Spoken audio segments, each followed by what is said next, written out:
Interested in hearing the difference between 5 of the top voiceover mics? Well, give me a minute of your time and I'll walk you through 5 of the mics that I have in my locker.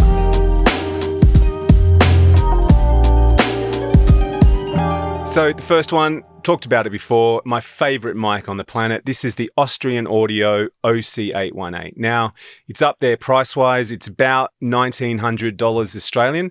This is my daily driver. This is the one that I use for podcasts. I use it, obviously, for these videos.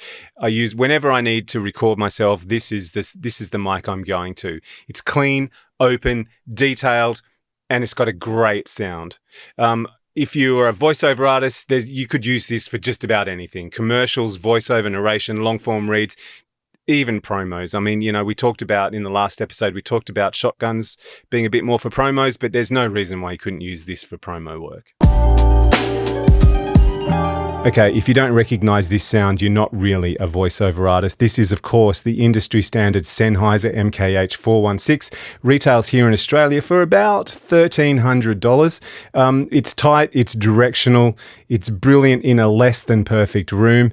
I'd use it for home booths, travel rigs, you name it, really. Anywhere you want to get that strong focus and lots of room ejection. It's actually interesting to sort of think that this was actually built originally and still is used as a location mic on set to sort of boom, the actors as they're recording. It was only that, there was a couple of guys in the States who were booth announcers and were sort of trying to jump between rooms, and so decided it was easier just to record in the control room with the engineer. And the couple of the engineers grabbed this mic and threw it up for exactly the reasons we've talked about. And bing, bang, boom, Sennheiser had an industry standard on their hands.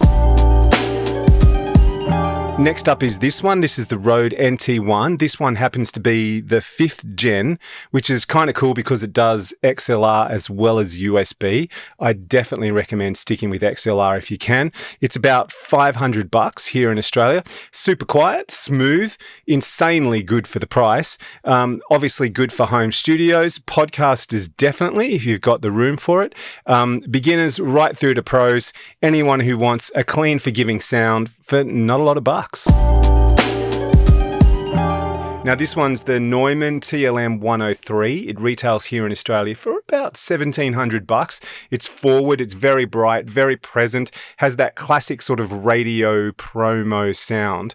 I definitely use this one for promos and imaging. TV and radio spots, definitely where you want some more of that cut through. Any voices that sort of need that top end sparkle to help them cut through a sort of heavy mix. Now, if you know me at all, you'll know that I love my curveballs, and this is it for this video. This is a RØDE NTG5. Surprisingly, well, actually not surprisingly, because I know the mic really well, but I actually just had to turn the gain way down compared to all the other mics that we've been listening to. This thing is super loud. It sounds exactly like the 416. I struggle to pick it even when we do comparisons on the podcast. It's amazingly close to a 416. Price point for this, about 850 Aussie dollars. For the 416, you're looking at about $1,300. So if you're on a budget and you need a shotgun, this might be your choice. As I said, freakishly close to a 416. Podcasters could use it. This is my travel mic when I've got to record the podcast when I'm away on holidays. Content creators who have bigger, more open spaces, who want to record something really tight and controlled, this is for you. Anything that you might use a 416 on, this is your bad boy if you haven't got the budget. So there you have it. 5 mics, 5 different mics, but each of them suited perfectly to do the job that they're designed to do. And that's the thing. There is no best mic. I could never turn around and say this is the best mic for voiceover, because it depends on your voice. It depends on your room. It depends on the work that you're doing, as we've talked about. So if you're building a new room, if you're thinking about a new mic, think about what your voice sounds like, what you might want to enhance, what you might want to get rid of.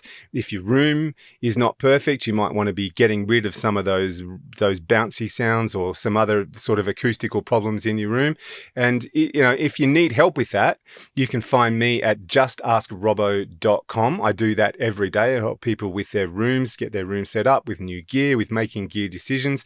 That's part of the Just Ask Robbo process. So check me out at justaskrobbo.com. If you've got your own question about mics, then drop it in the comments below and I'll try to get an episode up for you as soon as I can. This has been A Minute on Your Mic. Probably a bit over today, I'm sorry, but I'll catch you next week with another one.